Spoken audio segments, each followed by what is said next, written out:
today is more of an overview of where we are in development of mutual aid networks, how we're beginning to line up pilot sites, and an overview of the web series that we're going to be doing twice a month for the indefinite future. We have some plans for the next few sessions, and then we have questions for you about things that you would like to dive into in one of these, in any of this series. And a lot of today will be just sort of framing up the kinds of things we want to play with in mutual aid networks, so sort of the overall picture and the experiments we want to conduct and ways that you might participate in that, and just your own thoughts about it. So I'm going to record this unless someone objects. Are there any objections? You can speak up or you can type it in the chat. And when I record things, it's generally so I can share them on our website later. So I'm hitting record, and then people can also let me know if there's an issue. So let's just do a quick round of introductions. So I'll just ask you to say who you are, where you are, and what your interest area is related to this. So if you have a project or just like a particular sort of a field of study or interest that brings you here. So I'm Stephanie Rearick in Madison, Wisconsin.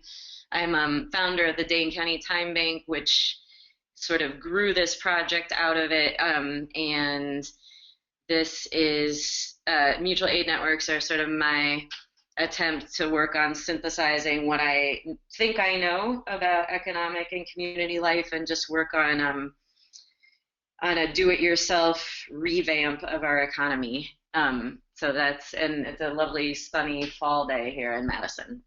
Chris? My name's Chris Petit. I live in Oak Park outside of Chicago, and I'm a coordinator with Stephanie for Mutual Aid Networks. Thanks. Bruce?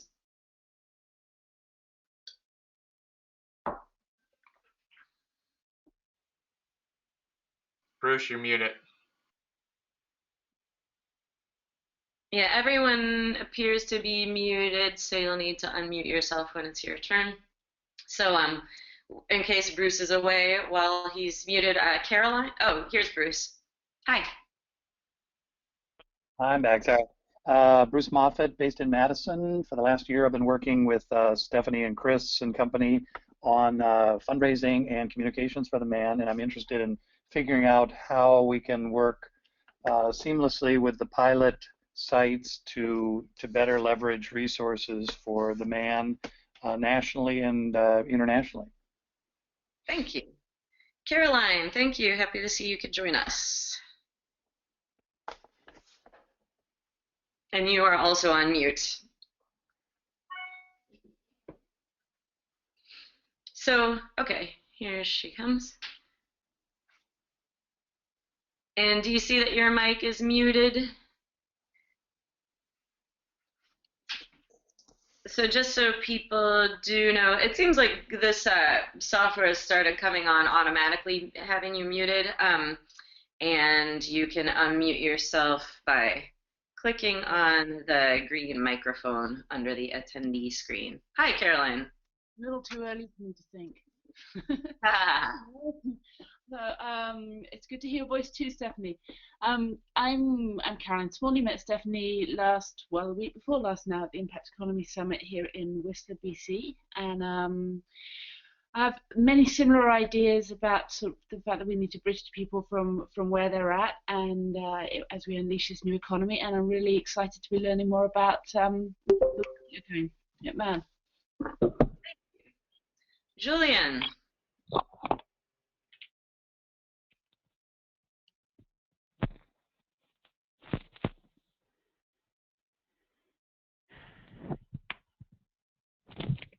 You're also Julian.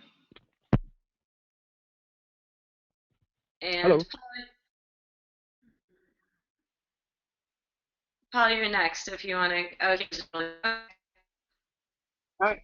Yeah, it's working? Yeah. Yes. I'm Julian Dussart. I'm the project manager for Weather, software for communities with different objectives, such as sharing goods, services, ideas, actions, money, etc. I'm in Paris, in France. It's 5 p.m. and it has been all gray all day. My objectives are to provide the technology, but also to find other people getting interested in the development of Wizard. Great, thank you. Paul, you're Howdy, also. this is Paul Hartzog. I'm in Asheville, North Carolina. I wear two hats primarily. I'm a theorist and a futurist, and then I'm also a technical advisor, systems architect, consultant. So I'm here in both of those capacities today. And what about your fedora? Yes, that's my actual real hat. Thank you. Scott. Hello, everyone. This is Scott Myrtle from Lansing, Michigan. We are a pilot site here, although we don't have our application in yet. Still working on it.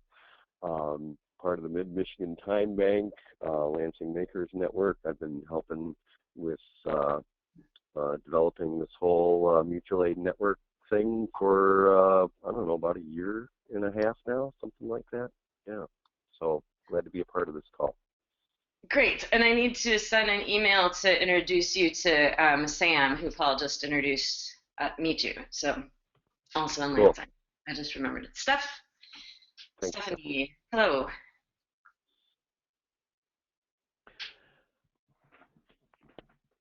Are you there? Steph Steigerwalt? Oh, hi, yes. I'm Stephanie Steigerwalt from Madison's East Side, and I'm a student at Edgewood Sustainability Leadership Program. And I am here with a general interest to learn more. Great, thank you. Sue, welcome. Hi. My name is Sue, and I'm in Madison, Wisconsin, and I've had a long time interest in alternatives to our crazy economy. And I do some software development, so I'm interested in getting to the point where I can be involved in some of the software development. Wonderful, thank you. Is there anyone with us who hasn't introduced yourself yet?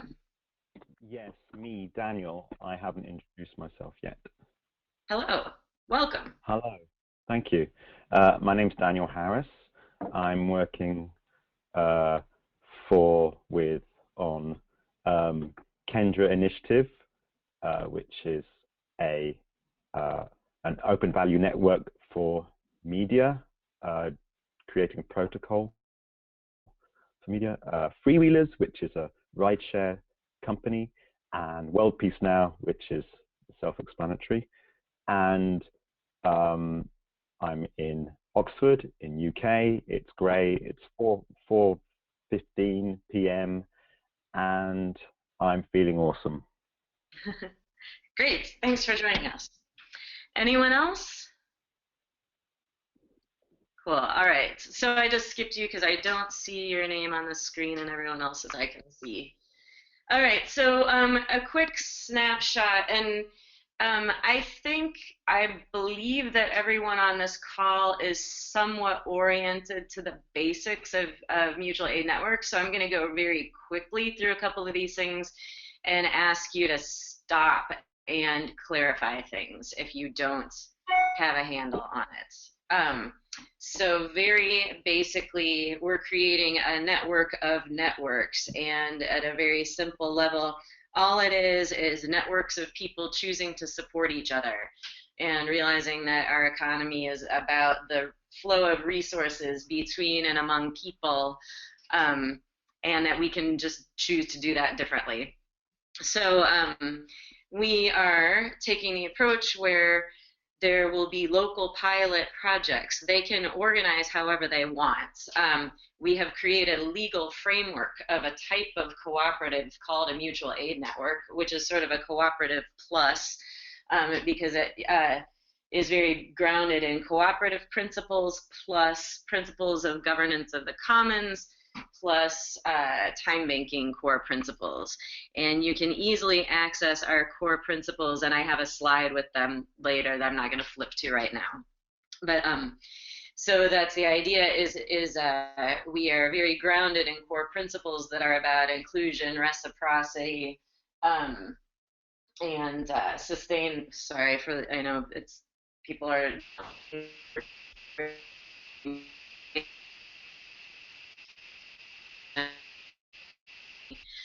And so all of those pilot projects. I'm sorry, what?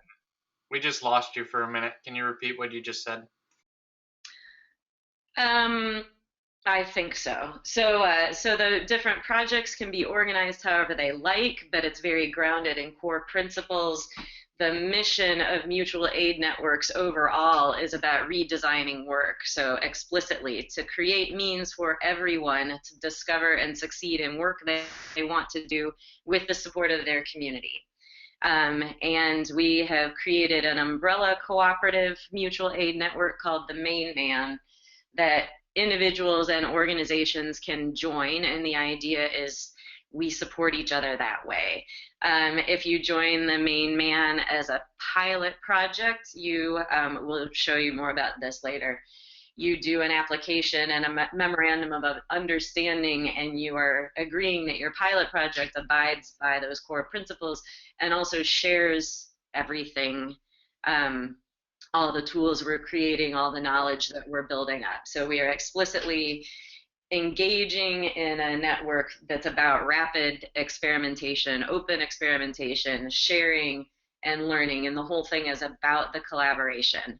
So when I talk about the Main Man, a lot of times, like, it's easy to be referring to the work that a couple people have done putting things together, but really this whole thing has been created by a very rotating cast of a lot of collaborators, and the whole thing is just a partnership of whoever is choosing to engage. So the Main Man is and will become just the partnership between all the initiatives and the people who are choosing to support it. So when you join the Main Man, you're in a network of mutual support with other pilot projects and individuals that's incorporated in Wisconsin, but it's open for global membership. And the methodologies that we're using, because, oops, sorry, I always forget about this aspect of how my trackpad works. So the methods that we are using to create these networks of mutual support that we think can redesign the economy are different forms of mutual credit, especially time banking. We've grown out of a time bank. We think time banking is a very key sort of base tool because it's a very good way to make visible the abundant value and wealth that's in a community by having people list what their offers are in a time bank, and it's a way to start catalyzing exchange of that wealth and rewarding it and valuing it, and it's very good at valuing work and people that tend to be marginalized by the market economy. And so a lot of our pilot projects are rooted in time banks. I often advise people if they're just starting something to start with time banking because it's such an effective tool to sort of bootstrap more scarce forms of value. So then once you've established a time bank and people have a good sense of the resources in the community and how they can flow on sort of a pure level, it doesn't have to happen in this order, but this is how we've kind of conceived it and experienced it.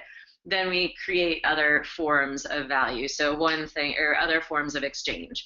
So one thing is price-based mutual credit, like LET systems or business-to-business mutual credit. So we can exchange credits for goods and services, but pay taxes on it, price things according to their relative scarcity, or you know, have some reflection of scarcity and the need for competition for scarce resources built into that.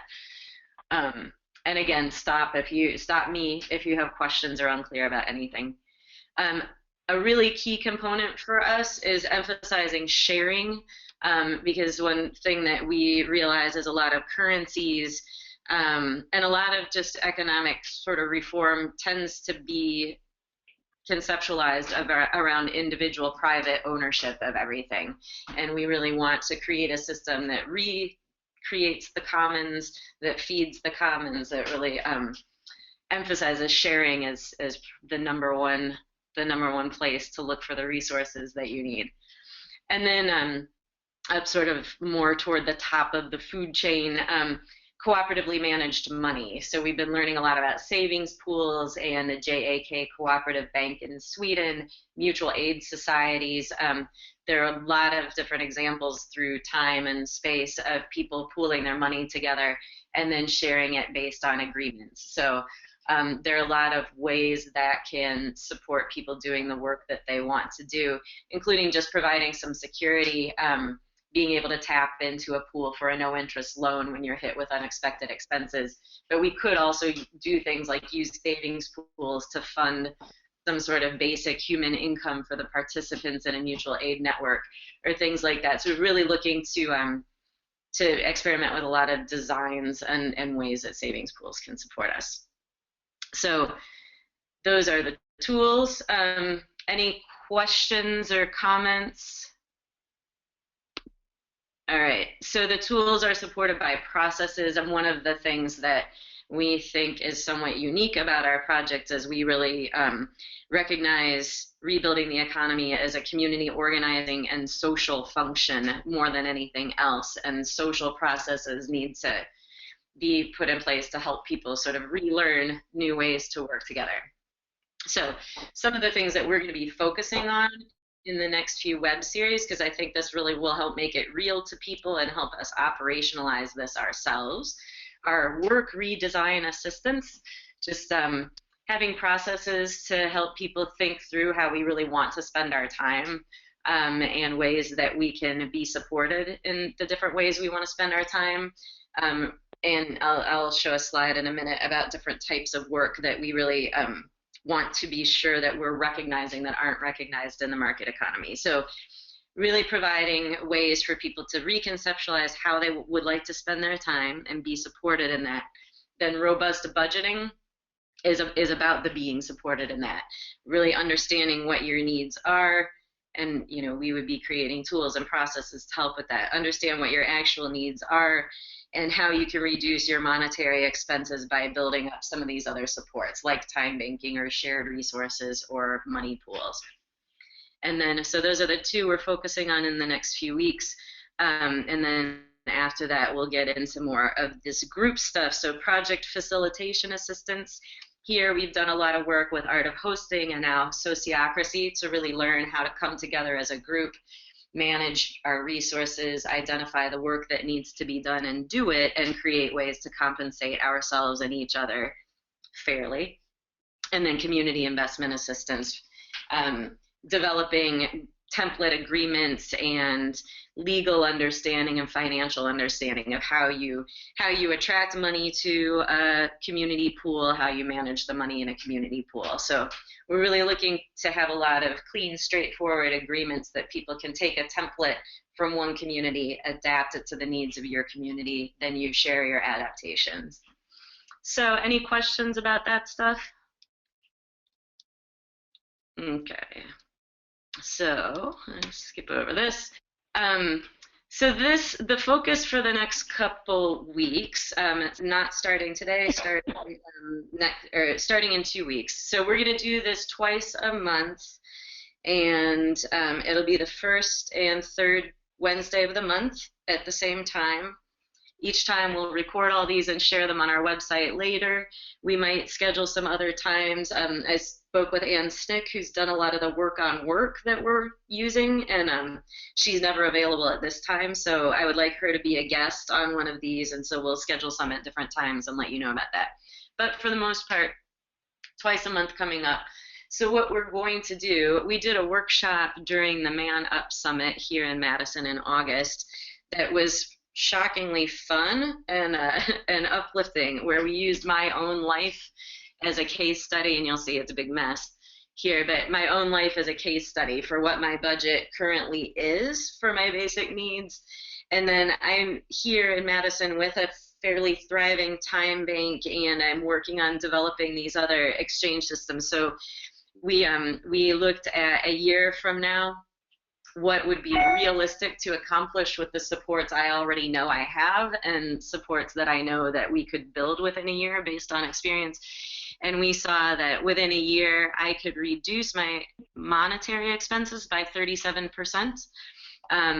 and have a surplus of hours that I could put toward things like helping with my music promotion, and other things that would actually help boost some of my other categories of support for myself.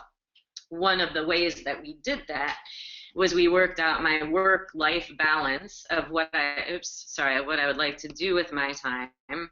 And one of the things that we want to play with, which we'll dive into a little bit more after I stop talking at you here, one of the things that we really want to play with is how we in mutual aid networks really value the different core types of work beyond just the productive work, the work that we can do in the market economy.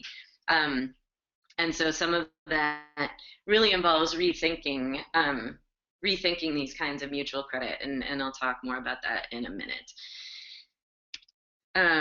So we figured in the next few weeks, any of us who want to do this exercise ourselves will just jump in and do it together.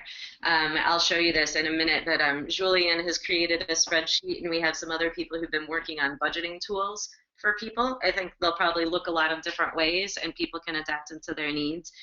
But we want it to eventually be simple. Maybe it'd be something that's connected to your profile on Weezer, where you are just laying out what your needs are and what are the supports that you need to bring in, and just have something demonstrable about how we're meeting those needs.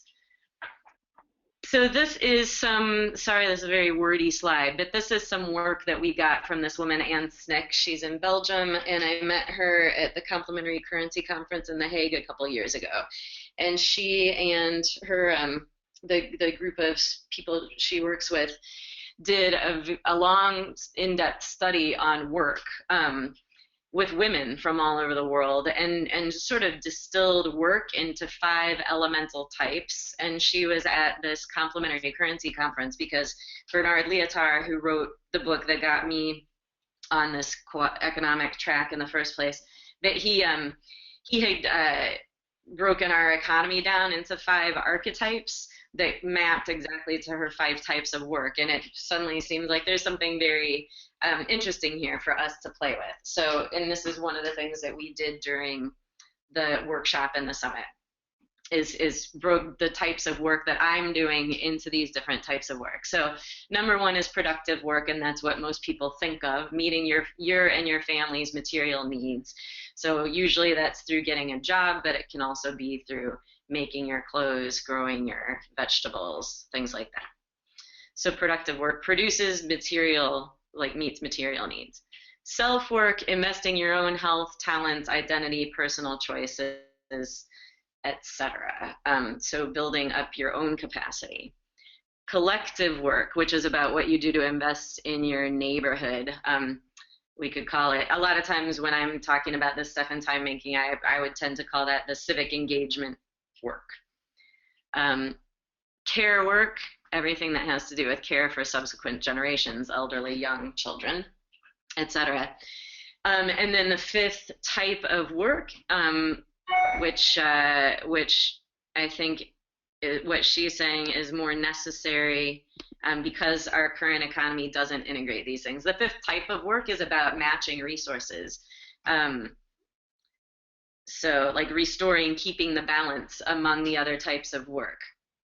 So this is, to me, this gets interesting when we think about how we credit people for their time. And so it's something I'm going to propose in the main man, is that we have maybe different pools for different types of credits. So maybe we experiment with a pool of credits for self-work, and we go and claim that for, the time I spend practicing piano or whatever it is that I'm investing in. And then we experiment with if people could choose whether or not that's fungible, whether you exchange that for other things. So there's a lot of capacity in the main man to experiment with how we exchange credits and have it be very transparent so people can choose to exchange certain things or not. But to really see how people choose to behave in this setting with very few rules other than core principles. So we can, does anybody have questions or comments about the types of work? Okay. So I'll get back in touch with people after we connect and SNCC to do one of these, and we'll jump into that more. The next slide I have is just the MAN core principles, so you can see it: redesign work, reciprocity, respect, voluntary and open membership, democratic member control, economic participation, autonomy and independence, education, training, and information, mutual aid on mutual aid networks. Tracking and performance measures, we are very committed to developing good quantitative and qualitative evaluation tools and sharing those. And one of the really explicit goals for us is to reduce the need to fear failure. One way to reduce the fear of failure is to create a culture that's supportive of each other and supportive of a learning environment. But another way that's going to be key is to change how things are funded, and that's a very core part of this mutual aid network vision. And in case it wasn't clear when I was going through the savings and investment pool, this is explicitly designed to create a situation where if you want to invest in a community, and like say I want to invest in a neighborhood that's a food desert here in my city, right now my main option is to give to a nonprofit that's doing work there. A lot of times they're sending someone from outside the neighborhood to do work there, which is fine. There's nothing wrong with people working in other neighborhoods, but we are working very hard to create a situation where you can invest right in the neighborhood, and you know the people in that neighborhood have a structure, a governance process, all the tools they need to identify the work that they want to do in their own neighborhood, what they want it to look like, how they want to carry out the work. They can choose when they bring in people from outside, but for the most part, they have a way to compensate themselves and each other to do the work that they want to do. So when we get less dependence on foundation and nonprofit kind of funding, that also helps us reduce our fear of risking failure. So I think these are pretty self-explanatory. Tools and processes using expanded definitions and metrics of capital, wealth, debt, growth, and profits, and building sustainability. So does anybody have questions or comments? All right. Steph, this is Paul. Yeah. I'm kind of making little notes as we go along. I don't want to block your flow, so I'm saving a couple things till the end. Chris said that was pretty cool, but I just wanted to let you know that I am doing that. Yeah, actually, go ahead right now, because what I was going to do next is just talk about the pilot sites and the pilot site applications. But we might as well jump into your. Okay, so that's actually really good, because my questions, these two anyway, were primarily global and theoretical rather than specific. So the first one has to do with ways in which mutual credit accounting has to intersect with other infrastructures. So for example, you can tax an alternative currency, but you can't tax time. Or maybe you can.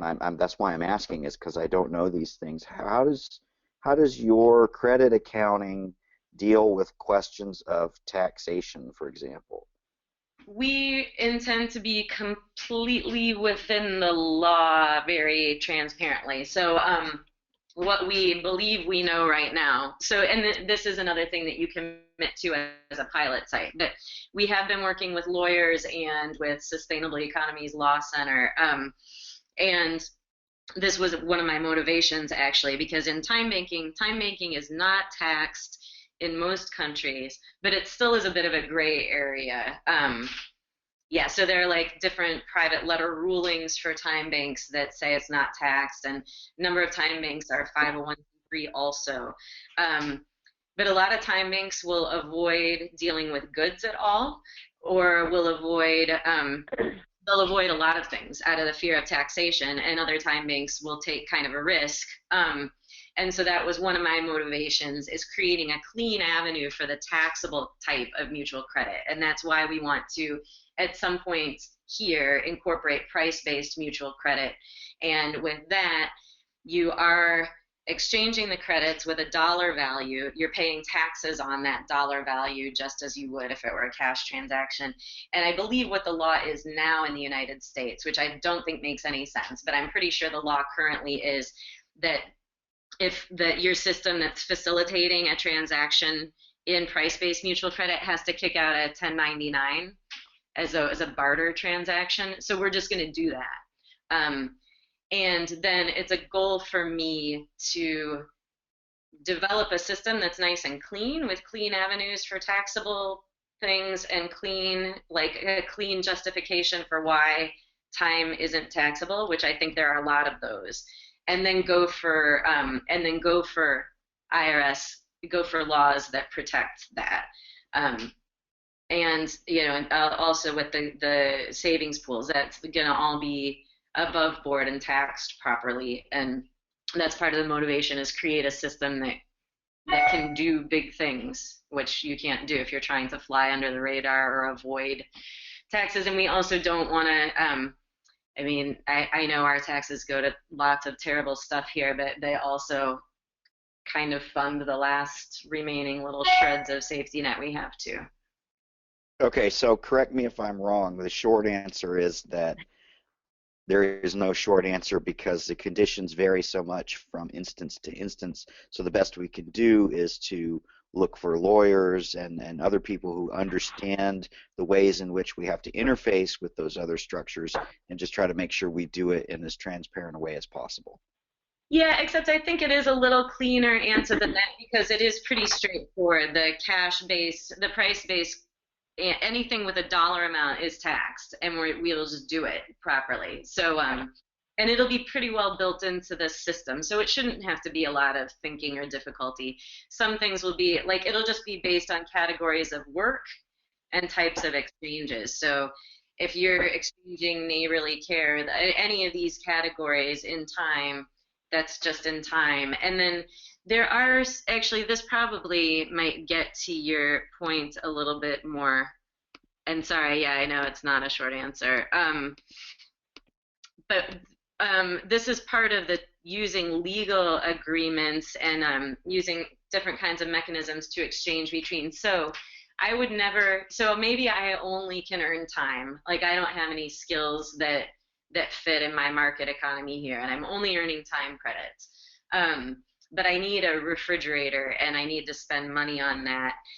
This is where we can use co-op law and member agreements to give me access. So I could be earning patronage points in my co-op based on the amount of time I'm spending supporting my neighborhood, and I could get a member rebate for that refrigerator. Or it could just be member agreements, like you need this kind of resource, you have these kind of resources, you get to access this under these terms. Mm-hmm. So it's not creating a direct exchange between the time and the money denominated stuff. So that's where the co-op piece and the treating this as a social process helps us get around something that was an insurmountable problem when we were only thinking of it sort of mechanically. Does that make sense? Yeah, and it's certainly worth talking about outside of this call in more detail. That's very fascinating.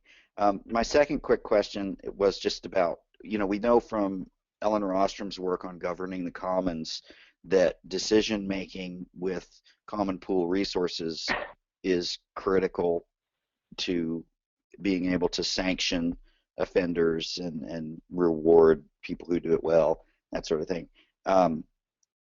What kind of decision making do you guys have? Is it just a straight voting system? Is it more complex than that, et cetera? We are working with sociocracy. So when we had our Man Up Summit here, we had 8 days of in-depth sociocracy training. And and actually that'll be something that it's something that came up at the summit, that we have a year to work through putting together a proposal for making bylaws that reflect sociocracy. Right now our bylaws are definitely adapted from regular co-op bylaws. And Chris, could you type in the link right to the bylaws? Everyone can get to these from mutualaidnetwork.org pretty easily. I think it's on the About. You can see it pretty easily, the bylaws and core principles. Oh, great. Chris just put a link right to them. So bylaws currently say, and they have like regular simple majority vote for board members right now. But we're working on organizing ourselves sociocratically, and there's a learning curve to that. But right now we use consent decision making, which we've learned from that, and we've learned things about role selection and proposal forming. But my impression of sociocracy is that it builds in a lot of really nice, relatively streamlined processes that help to somewhat depersonalize and also just like add into regular life constructive criticism, for example, forming proposals in a way that more than one person is always needed to be working on it, and it's always sort of worked through as a group to diminish the impact that it has. Whoever like puts forward the first proposal has such an advantage, for example, so it kind of diminishes that. But it builds in a lot of very streamlined ways to work together to achieve a lot of what consensus is really aiming for, but is often not facilitated well enough to get at. So sociocracy, we think, is really going to help us create a really solid workflow. And we've posted and are continuing to post a bunch of video and notes from our sociocracy training. So we'll be working on developing people's capacity and just practice, just learning through practicing. Right. Okay, well, thank you. Thank you. Any other questions? Questions or comments from anyone else? So actually, I should go back to that other slide about who should be a pilot site. So we have now we have 17 potential pilot sites lined up. We are aiming to have at least 6 or around 6 really having filled out applications and signing memoranda of agreement before our November board meeting. And we will be bringing on pilot sites always, and at some point I think they'll cease to be pilot sites. It really is a goal for us to have this grow fractally, actually. I mean, it's designed to grow fractally by starting with our own networks and working out from our own networks and having them work toward each other, and really building in. Everyone is expected to support new ones coming online, existing ones to succeed.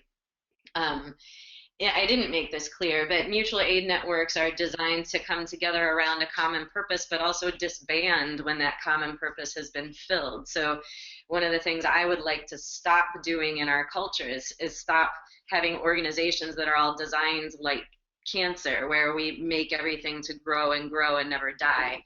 The death of a mutual aid network should provide nutrients for the next mutual aid network. And we've written that into the bylaws for the main man, for example.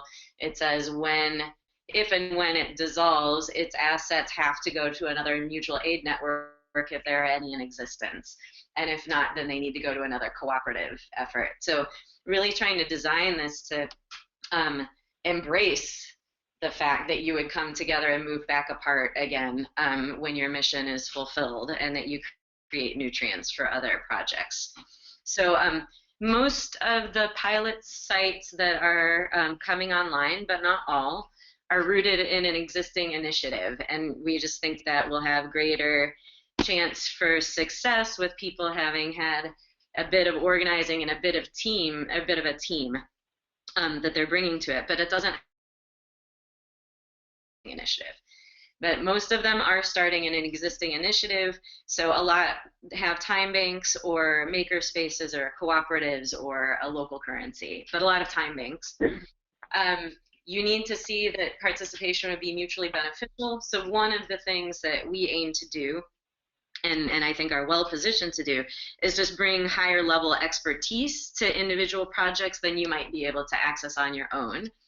Build on our shared momentum, the fact that we're launching this with the intention of going big and translocal really quickly. And by going big, I don't mean individual projects need to be big. Very small projects are excellent, but we become big by networking all our things together.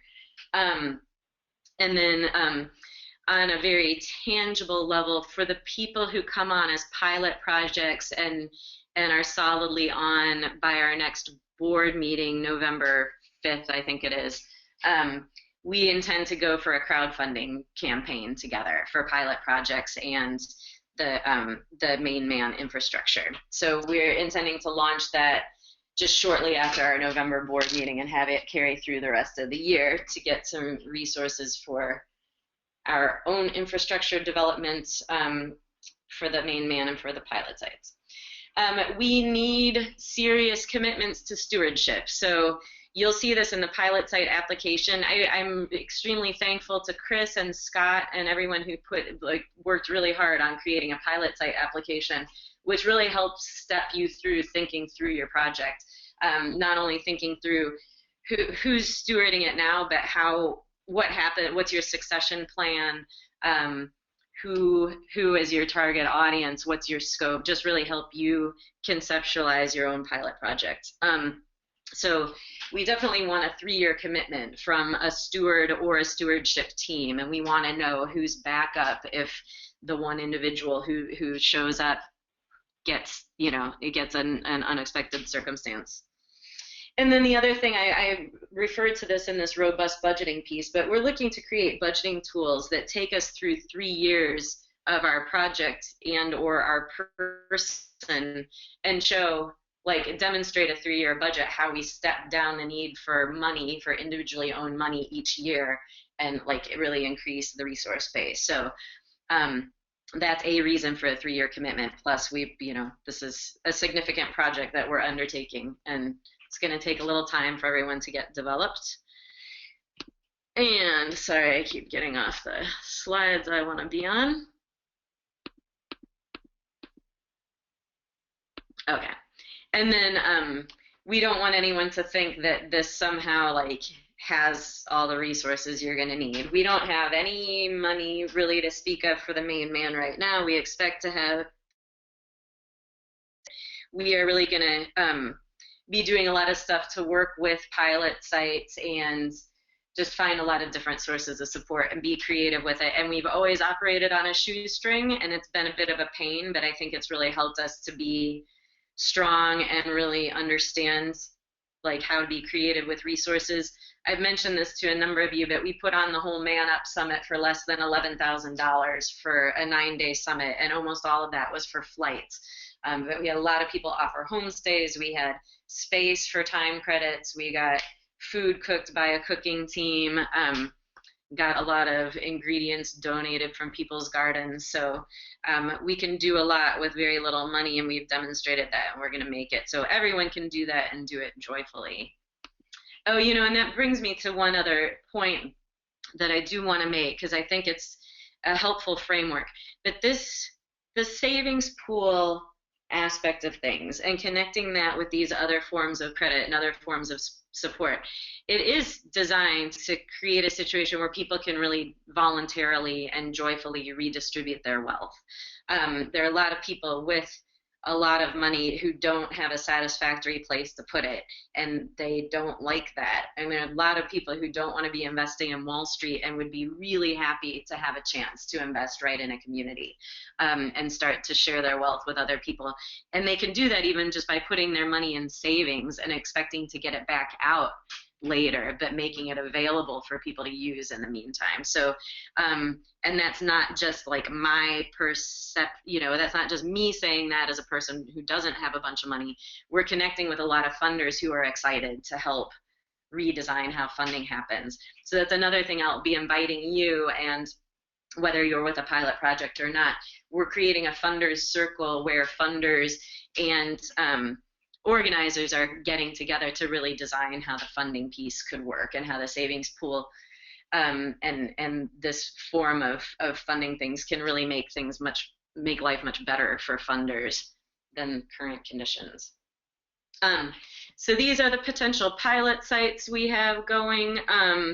We have 2 applications in, one for Providence, Rhode Island, and one for Waterville, Kansas. Waterville is the wellness-oriented mutual aid network.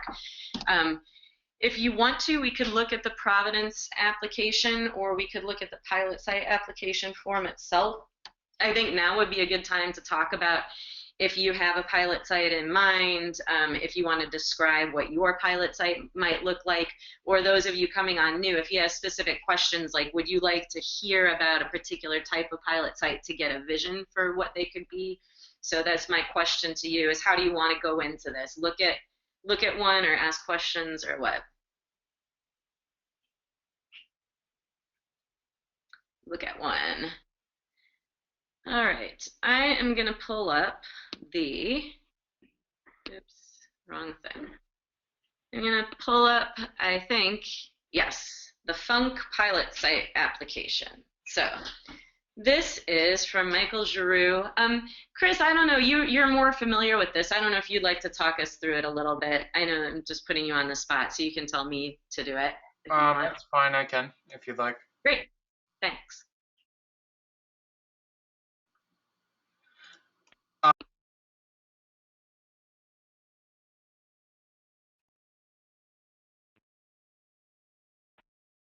You're cutting out now. Okay, so I'm just going to have you scroll through this. The beginning is Okay. the basic contact info, and you can scroll down. And then we want people to list their team members, who they're working with, and just general information about how long you've been together. Then we talk about, you skipped question 1, so that would be helpful if you scroll back up a little. Oh, okay. I couldn't find the questions you were talking about. Okay. Oh, I see the team members. Okay. Yeah. Great. So then we talk about what's the need that you're creating a man for. We don't want people to create mutual aid networks without knowing they need to. So if you have a time bank or another initiative that's working just fine and you don't need extra complexity or extra tools added, then we don't want you to. So we start with the need and why they're creating one, and here you can see some of the answer that Michael has provided. It's very poetical in my opinion, but really looking at the community wealth and building basic health resources in his community and going back to the land. His initiatives specifically centered around a food co-op, and so they're really talking about cultivating the land and food resources. And so if you scroll down to the second, then there's the goal of what is your creating, not just what your needs are, but what's the goal of creating the mutual aid network. So going more specifically in what they're trying to do, and you see exchange of work, creativity, resources, and solidarity, and kind of a general statement that Stephanie talks about is working for kind of the new paradigm of the man. So instead of the old paradigm of working for the man, we're creating get a job working for a mutual aid network. So you can see that reflected in his answer.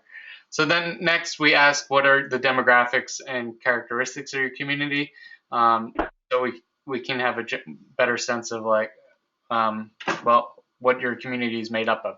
And so he talks about they have an interesting mix of what some people would call third world refugees in the community, and that the aspect of being able to all these different people that come together for farming in their community and providing food for people.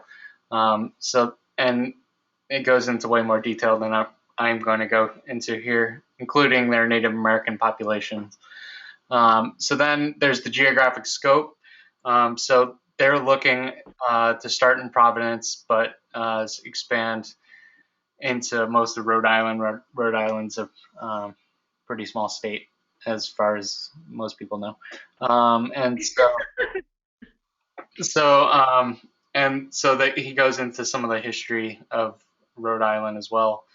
And then we want you to describe what is your current initiative. So as Stephanie stated, we're trying to work with people who have some initiative going, and that will find benefit by adding new tools and the framework of mutual aid networks. So here he's describing their food co-op and how it is now presently before they're integrating the framework of mutual aid networks. So next question.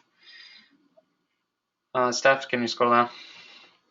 So great. And then we asked specifically, so what pieces of the MAN framework are you interested in adding to your current initiative?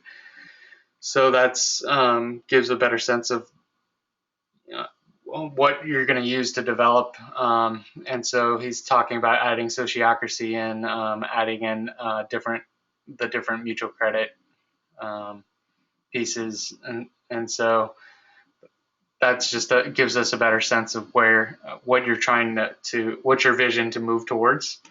So, and then the next question is the collaborators and partners and networks that you plan to work with in creating your mutual aid network, and he lists a whole bunch of different organizations which are quite interesting. You can see a lot of diversity in his community. And then what's the decision-making process you're going to use? We use Sociocracy 3.0. We don't expect everyone to use that. It's up to you what your group utilizes, and Michael's went through the training for Sociocracy and really liked it, and so wants to adopt it for his pilot site. So, and then what's the proposed governance structure? Once again, he liked a similar structure from Sociocracy and is moving towards that, but before he learned about that organizing, they used a delegates council, so it has a different kind of structure than presently than what he's going to be moving towards. And then 10 is the succession plan, and this shows more of how presently they're structured versus how he's planning on structuring in the future. So they're going to be changing that up over the course of time. The next question.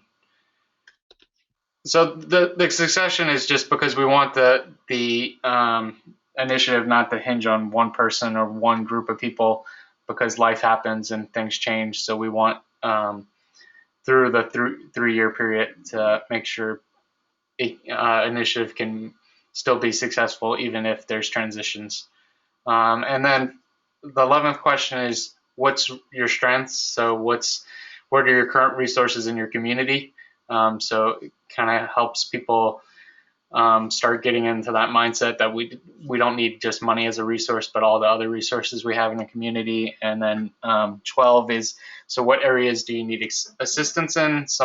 You could sort of view it as, okay, what are your weaknesses? But it's really about what benefits are there going to be to you from creating a network, our network of networks. So how can the main man and other pilot sites help you in these different areas? So starting to get people to think about that. And then the last question, can you scroll down?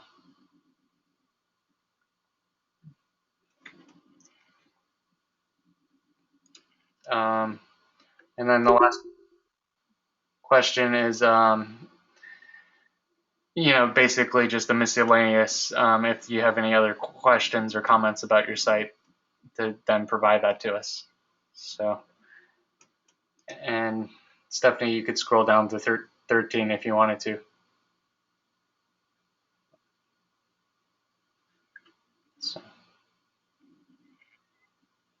So I think we just might have lost Stephanie for a moment, but anyway.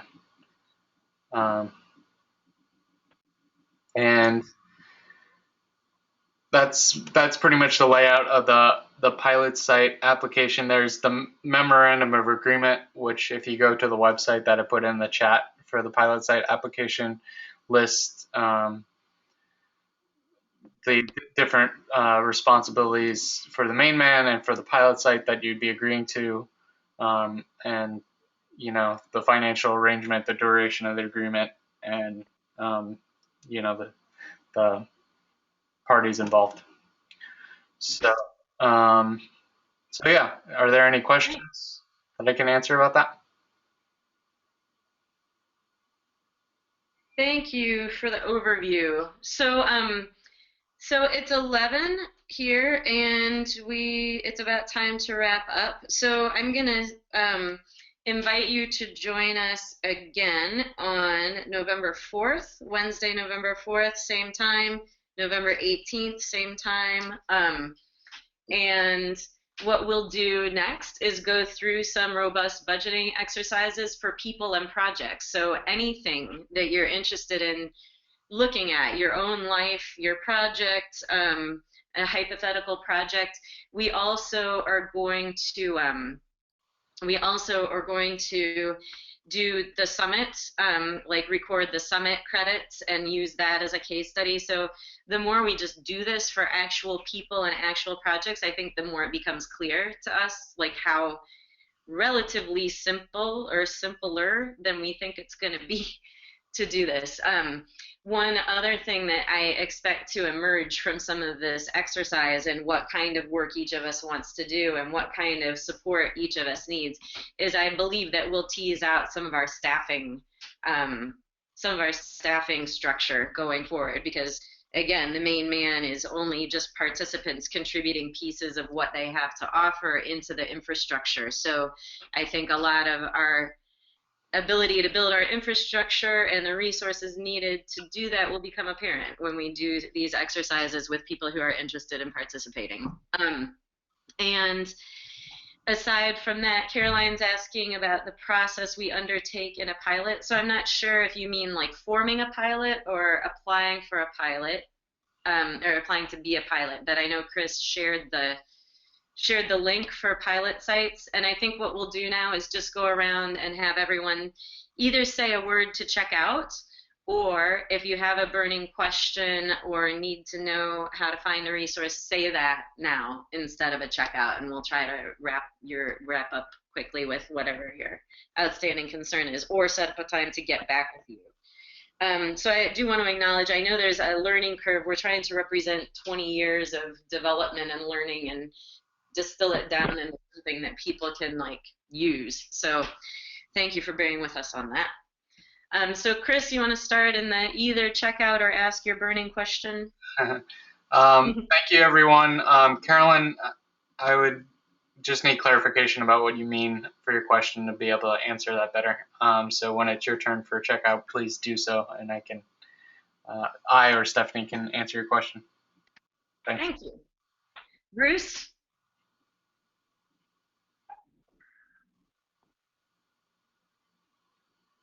Yeah, it was a good refresher for some of us who've been working on this for a while, and I think a good overview for people who are new to the event.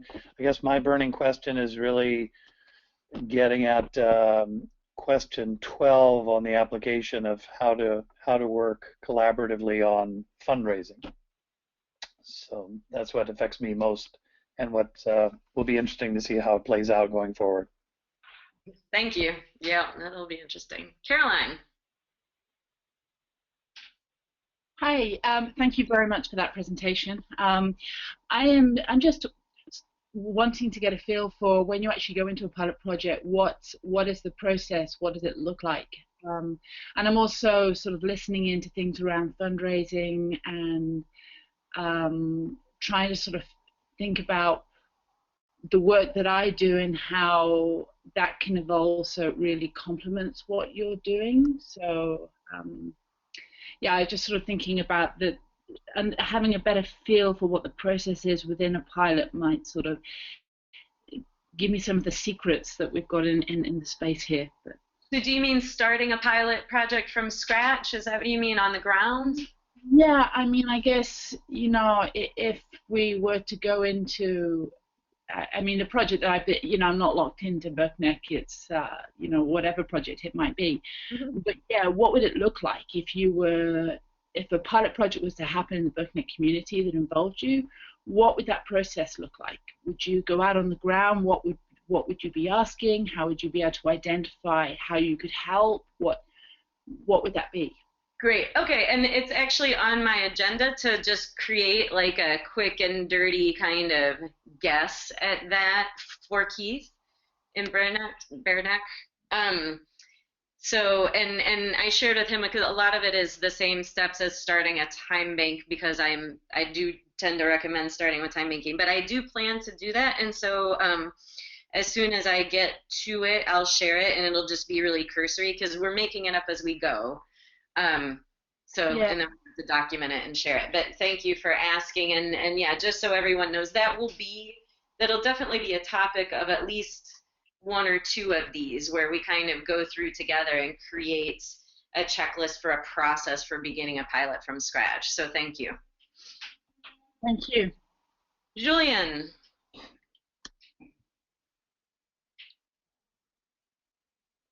Hi. I was not sure about the objectives of the meeting at the beginning, but it's all clear now.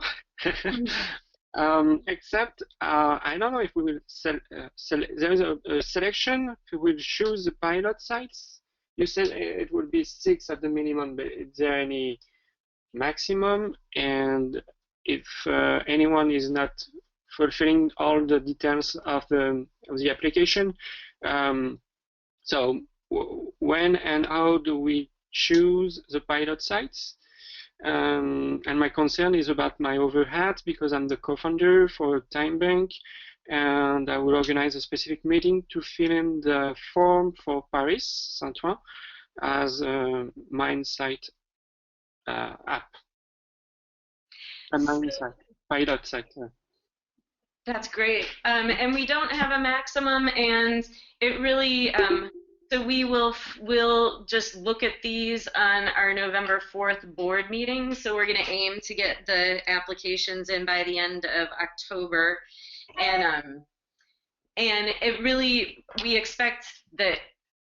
don't really expect to turn pilot sites away if they're meeting the core principles and they have their pilot site application completed, like they have a clear picture of what they're doing and it's within the core principles. So I'm expecting that I'm guessing all of the applications, I can't guarantee, will be accepted. And I mean, it's not like a random group of people looking at it. It's mostly pilot site representatives on the board. So there wouldn't be any situation where you could just have something rejected without people talking through it.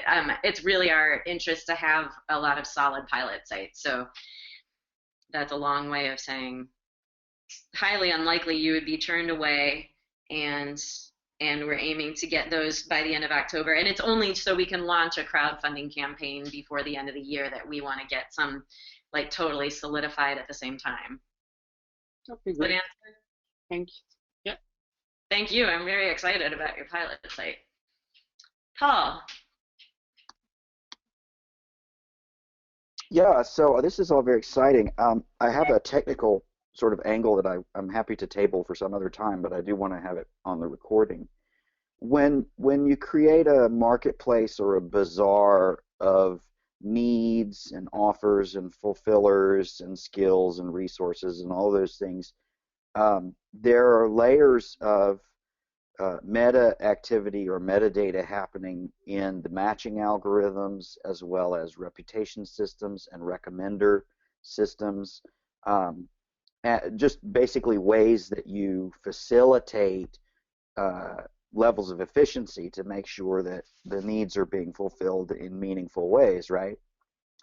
And so it's not really a question. I just want to make sure that that is there so that at some point in the future we can talk a little bit about how to make sure that those kinds of meta level information services are present, because they're really important when governing commons in order to make sure that people have good information about what's going on in the system, you know. Thank you. Absolutely. And we want that, and we welcome your participation in helping us do it right. Yeah, this is great. I love it. Me too. Thanks. Scott. This has been a great call. Looking forward to the next learning session. And I just would like to leave you all with just one thought. It could be easy for us to get bogged down, not bogged down, but I mean, get to a level of granularity in our discussions about application processes and algorithms and the minutia of how we're going to make all this stuff work. But let's not lose sight of the joyousness. Sorry, just the how wonderful it is that we're all like on the cutting edge of societal transformation. We are about to step through the looking glass in industrial civilization, and new economic and financial forms are emerging out of the existing structures that are falling apart, and that we are not focused on attacking existing structures but building new ones that people can come to and create a new economy is just one of the most extraordinary experiences that I've ever had in my lifetime, and I hope that other people feel the same way. It's just incredible, and I'm so happy to be a part of all this. That's my checkout. Beautiful, thank you. Stephanie. Wow, that's a hard one to follow. Thank you, Scott. I totally agree. I feel inspired, impressed, and really grateful to all of you for being away in this really incredible work. And I'm incredibly taxed for time right now, but I'm really going to try to figure out how I can contribute to building the infrastructure of the mainland too. So thank you. Cool, thank you. Sue?